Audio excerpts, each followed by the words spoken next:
Hey, so looking down at some of the quarters here at Fort Stanwix in Rome, New York, we have the family quarters here.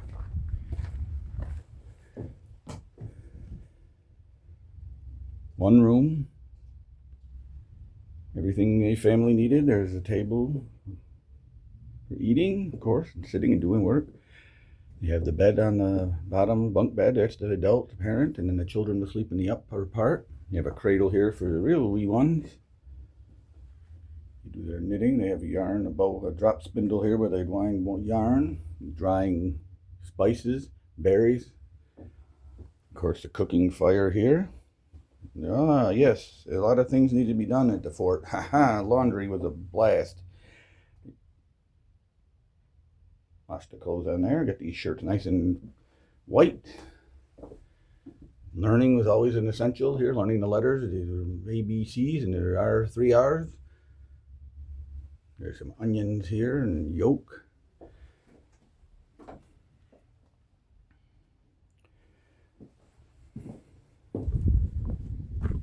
Family quarters throughout the war. Soldiers would have been accompanied by their families.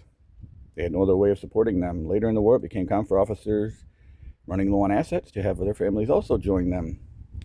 Most families would have lived in the surrounding camps rather than within the fort. One of the documented cases of an officer's family living at the fort was in 1780 and 81 when Captain Moody of the artillery had his wife and daughter living here with him. While we do not know the exact causes for this, it is probable that Captain Moody had reached a point where he could no longer provide for his family without bringing them into the army. This room, as we just showed, shows the type of room that he would have had with his family. And you have your junior officers' quarters here. In contrast to the European military, where officers' commissions were usually bought, the Continental Army, it was possible to earn battlefield promotions. And this would have been their simple room here. Again, a table, heat source, cooking source, all in one. Of course, a bed, trunk with their personal items, a cot for possible someone else, chair, and there's even a ladder here. This may have been an upstairs for storage or for other occupants to be in. So this would have been a junior officer's quarters. Not real fancy, but sufficient to do the job. And then we have the soldiers' quarters, the fighters. Compare the barracks building to the other soldiers' quarters and the casemates. At first glance, this might look far more pleasant than the dark casemates. However, look at the gaps in the walls and consider how it would have been in the depths of winter. The casemates may be dark and enclosed, but this means they are better insulated. Some regiments of the fort were normally not allowed to keep fires going overnight, but here it was essential over winter to stop people from freezing to death. If you know anything about the Mohawk Valley, you know it gets awful cold up here.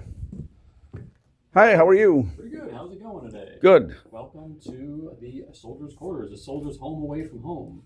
Now, this room would have had about 35 to 39 guys. You would have fit about 500 in the fort entirely. So this room would have had about 2 on top bunk, 2 on bottom bunk. This would have been where they'd eat, they'd sleep, they'd do their recreation. So ideally, hopefully you'd get along with your bunkmates because you're kind of stuck with them for a while. Now, these guys, again, a lot of them were young guys. This is like late teens, think like early privates today, because these are the guys who could afford to leave home for upwards of 3 years, because when they're signing the name up for the Continental Military or Continental Army, they're signing away for 3 years, the duration of the war. Now, not all of them thought it was going to last 3 years, but here we are. Now, if they got assigned here, I think the longest that a group of soldiers was ever at this fort was a little over a year. But for a lot of these guys, all you needed was a couple of weeks, and you realize this might have not been for you, because this was the edge of civilization. It was primarily protecting that one waterway connector, or the one dry patch of land, or the carrying place between Wood Creek and the Mohawk River.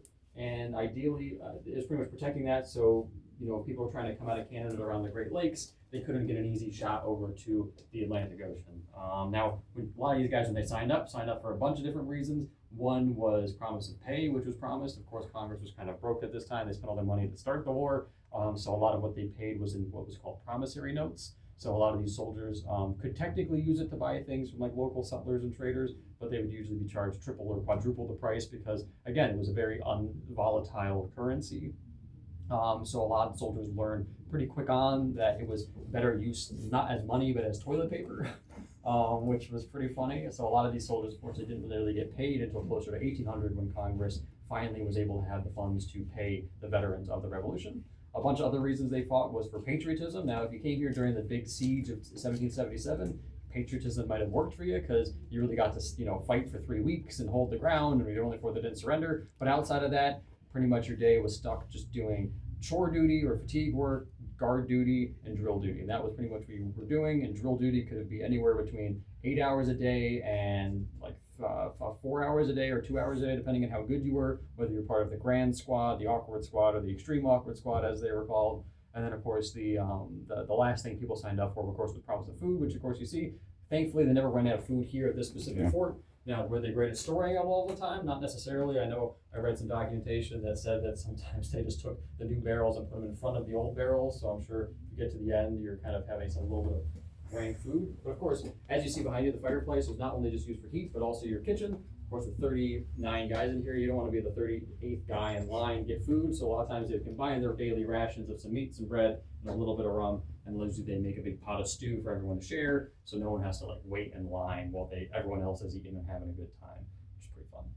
But yeah, that's kind of what they did here. As you can imagine, boredom was their primary issue because there was nothing to do besides just the daily tasks. And so desertion became pretty high here. But as they say, technically desertion should be met with execution, but if you executed everyone who deserted this specific fort, you'd have no one left to defend it.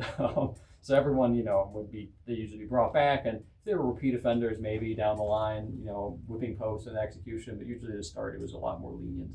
But yeah, that was kind of the daily life of a soldier here at Fort Stanwix.